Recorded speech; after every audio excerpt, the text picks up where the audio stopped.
Hello বন্ধুরা, good morning. শুরু হয়ে গেছে চারিদিকে তালের সিজন।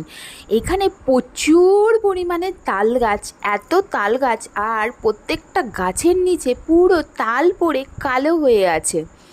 এক একটা গাছের এক একটা ভ্যারাইটিসের তাল, কোনোটা কালো কুচকুচে, কোনোটা লাল, কোনোটা একটু সাদা।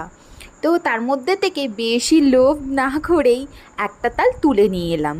হ্যাঁ, আগেই বলে রাখি, এইখানে এত তাল পড়ে থাকে কারণ এখানে কেউ তালের বড়া বা তাল দিয়ে কিছু বানাতে পারে না, আর অ্যাকচুয়ালি ওরা খায়ও না।